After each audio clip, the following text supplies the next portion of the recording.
हमने क्या करा, हमने ये सीखा कि अगर तो मेरे पास पूरा खाली स्पेस एक चार्ज को लाकर रखना है एक पर्टिकुलर पॉइंट P पर, इस पर मुझे कोई काम नहीं करना पड़ेगा। इसका मतलब work done in moving plus Q, बड़े वाला पहला चार्ज जो पहले नंबर पे आके सेटल हुआ, इज 0 या पहला चार्ज। ओके, उसके बाद हमने देखा कि अगर अब ये चार्ज को लाकर यहां पर फिक्स कर दिया, अब ये मूव नहीं कर सकता, ये स्टेशनरी हो गया। दूसरी बात, और अब मैं इसके इन्फ्लुएंस में अगर दूसरा चार्ज लाने की कोशिश कर रही हूं तो मुझे काम करना पड़ेगा।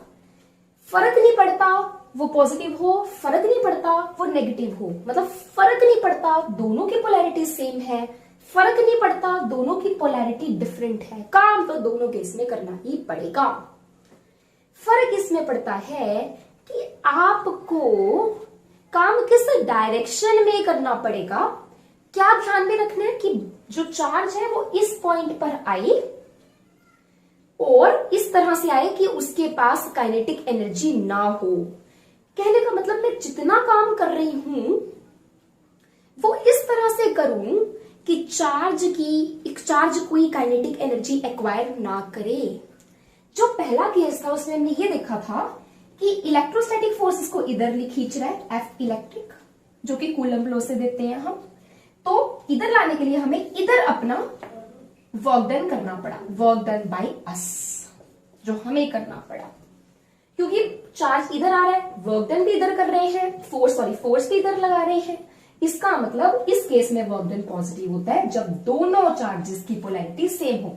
सेम अगर मैं यहाँ पे दोनों नेगेटिव ले लेती तो भी रिपल्जन होती, मुझे उस रिपल्जन के विरुद्ध काम करना था, मुझे इस तरफ फोर्स लगाना था, इस तरफ डिस्प्लेसमेंट, इस तरफ force, they are in same direction, work done is positive. पर अगर दोनों की पोलैरिटी डिफरेंट है तो इलेक्ट्रोस्टैटिक फोर्स इधर लग रहा है, बट क्योंकि मैं चाह रही हूं कि वो दौड़ता दौड़ता ना जाए तो मुझे उसको पीछे से जकड़ के रखना पड़ेगा।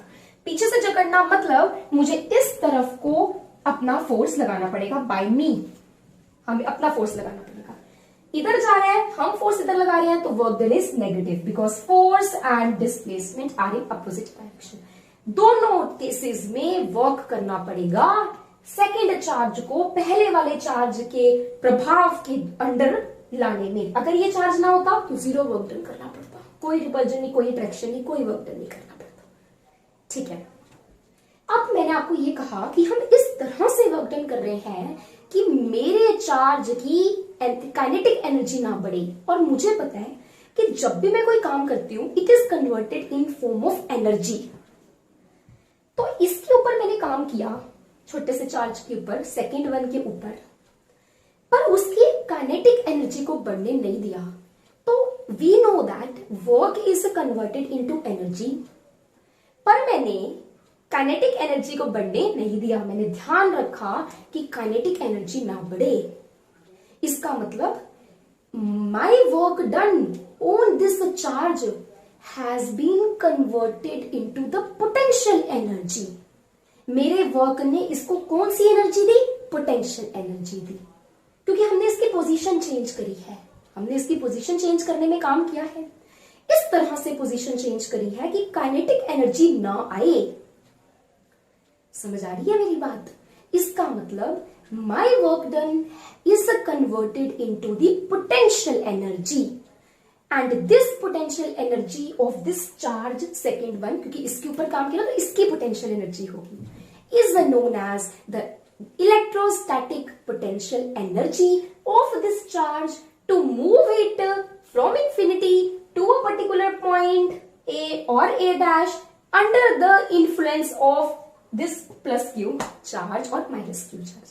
कहने का मतलब इस चार्ज की ये जो मैंने काम किया that is the potential energy of this charge, कहां से कहां ले जाने में? इंफिनिटी से इस पर्टिकुलर पॉइंट पर ले जाने पर।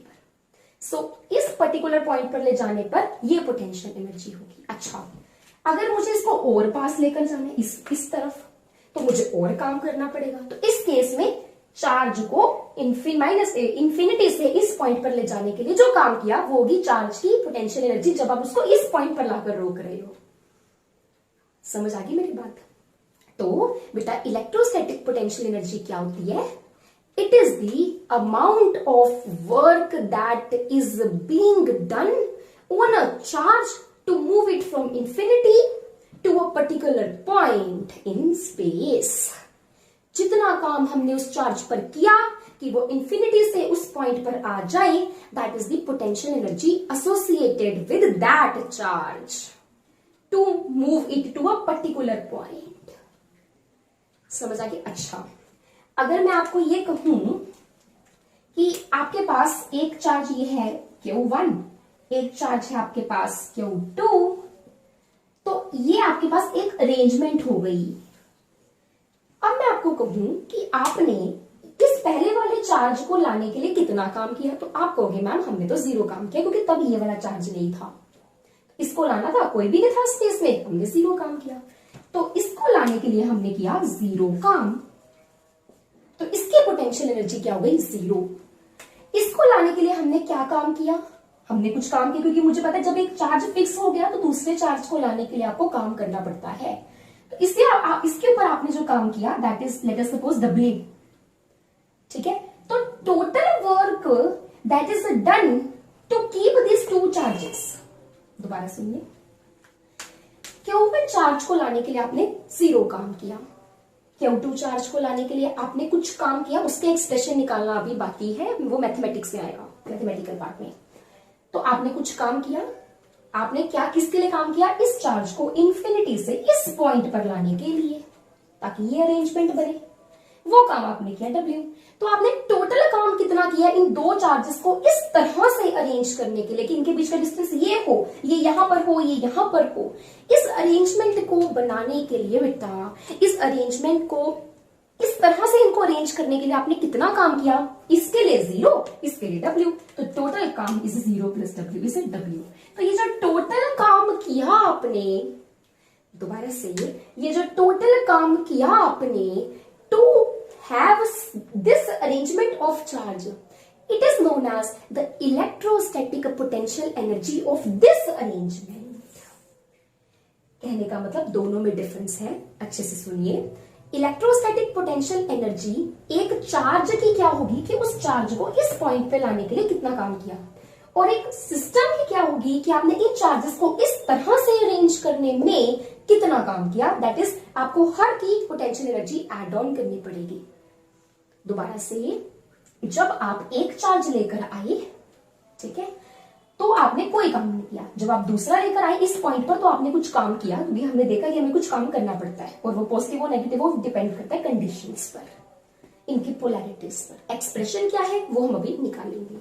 तो जो आपने काम किया, मान लो वो W, वो काम क्या है? इस चार्ज को इंफिनिटी से इस पॉइंट पर लाने के लिए। ये पॉइंट क्या है? इतनी डिस्टेंस पर Q1 से, ऐसे डिस्क्राइब कर लो। तो ये आपने इसको लाने के लिए किया, ये आपने इसको अरेंज करने के लिए किया। तो टोटल क्या है? This 0 plus W is W।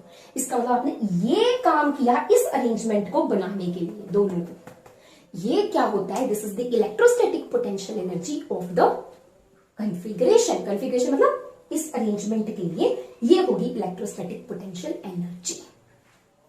एक और एग्जांपल लेते हैं फटाफट से। मान लीजिए अब आपको ये लेकर आए 0 वर्क, ये लेकर आए क्योंकि ये इसके इंटरफेयर कर रहा था, इसके लाने पे तो आपको काम करना पड़ा, दैट इज W। अब अगर आप चाहते हो कि ये थर्ड चार्ज भी यहां पर आए सच दैट इनके बीच का ये डिस्टेंस है, इनके बीच का ये डिस्टेंस हो और इनके बीच का ये डिस्टेंस हो, अब भी आपको काम करना पड़ेगा। किसके विरुद्ध काम करना पड़ेगा?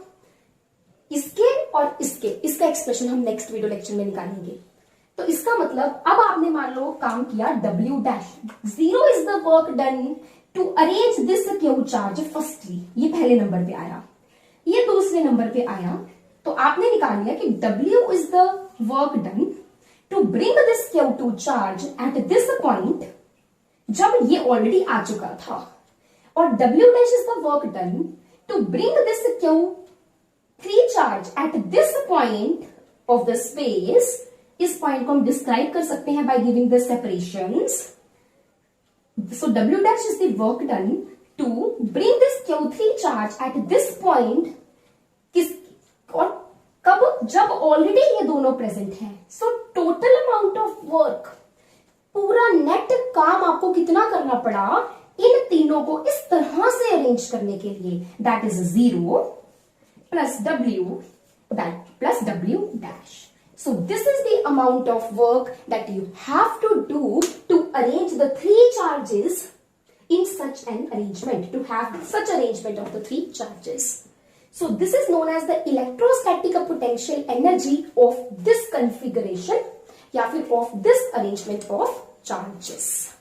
So ये था हमारे पास. अच्छा, अगर आपको फोर्थ लाना होगा तो उसके लिए आपको कुछ काम करना पड़ेगा अगेंस्ट दिस थ्री चार्जेस. सो वो होगा, मान लो W डबल डैश, तो वो हो जाएगा, ये हो जाएगा electrostatic potential energy of this arrangement of four charges. इसका मैथमेटिकल एक्सप्रेशन हम नेक्स्ट वीडियो लेक्चर में करेंगे. तब तक के लिए मैंने अपना बेस्ट दिया है आपको इसका थ्योरी समझाने में, तो आप भी हमारा थोड़ा सा सपोर्ट कीजिए. हमारी मेहनत को थोड़ा सा ध्यान में रख के हमारे चैनल को सब्सक्राइब कीजिए, हमारे चैनल को प्रमोट कीजिए, ताकि मैं आपके लिए अच्छे से अच्छा कंटेंट और लेकर आऊं. और इस बार मैं सच में इसके न्यूमेरिकल्स कराऊंगी. I have written those numericals जो बहुत इंपॉर्टेंट होने वाले हैं और आपको बहुत काम में आएंगे. मिलते हैं नेक्स्ट वीडियो लेक्चर में इसके मैथमेटिकल पार्ट को.